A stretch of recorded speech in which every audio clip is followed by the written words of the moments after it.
ஒரு அடர்ந்த காட்டில் ஒரு நீளமான நதி ஒன்று ஓடிக்கொண்டிருந்தது. அந்த நதியோரமா நிறைய மரங்கள் இருந்தன. அந்த மரத்துல ஒரு குரங்கு ஒன்று வாழ்ந்து வந்தது. அந்த குரங்கு அந்த மரத்துல இருக்கக்கூடிய பழங்களை தினமும் சாப்பிட்டு வாழ்ந்து வந்தது.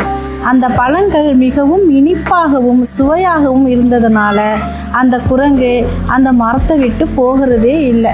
தினமும் அங்கே இருக்கக்கூடிய பழங்களை சாப்பிட்டு சந்தோஷமா இருந்துச்சு.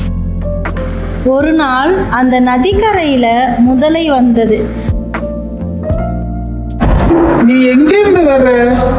உன்னை நான் இதுவரைக்கும் இந்த காட்டுல பார்த்ததே இல்லையே.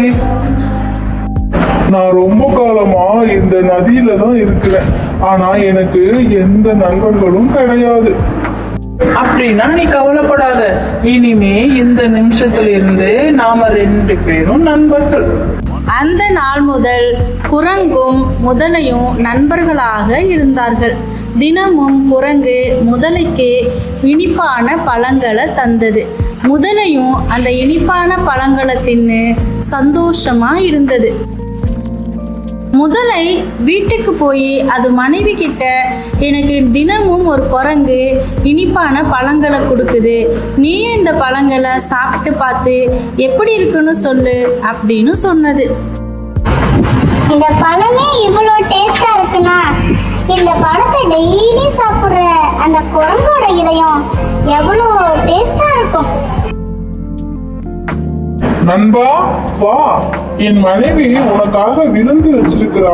என் விருந்துல வந்து நீ கலந்துக்க. நண்பா, இதோ நானும் வர்றேன். முதலையோட முதுகு மேல குரங்கு ஏறி உட்காந்துக்கிட்டு விருந்துக்கு 2 பேரும் போனாங்க. நதியோட நடுப்பகுதிக்கு போன உடனே முதலை பயங்கரமா சிரிக்க ஆரம்பிச்சு. நான் உன்னை விருந்துக்கு அழைச்சிட்டு போறேன்னு நினைக்கிறியா? இல்ல, கிடையவே கிடையாது. நான் உன்னுடைய இதயத்தை சாப்பிடறதுக்காக தான் உன்னை இங்கேருந்து கூட்டிட்டு போறேன். குரங்குக்கு என்ன பண்றதுன்னுமே தெரியல. உடனே அது பயப்படாம கொஞ்ச நேரம் அதை யோசிக்க ஆரம்பிச்சிச்சு. அப்படியா? இத முன்கூட்டியே சொல்லியிருந்தீனா நான் இதயத்தை எடுத்து கொடுத்துருப்பேனே. இப்பதான் என் இதயத்தை எடுத்து மரத்துல காய வச்சுட்டு வந்திருந்தேன். சொல்லியிருந்தா நான் உனக்கு எடுத்து கொடுத்துருப்பேனே. அப்படியா? அப்படின்னா வா, திரும்பி போய் உன் இதயத்தை போய் எடுத்துட்டு வரலாம். வா. இந்த மரம் இல்ல, இந்த மரம் இல்ல, இன்னும் கொஞ்சம் தூரம் போ. அந்த மரம் தான் காய வச்சுக்கிறேன். இன்னும் கொஞ்சம் தூரம் போ. ஒரே ஒரு ஜம்ப் பண்ணி மரத்து மேல ஏறி உட்கார்ந்துக்கிட்டு, அட முட்டாள் முதலையே, யாராவது இதயத்தை எடுத்து காய வைப்பாங்களா?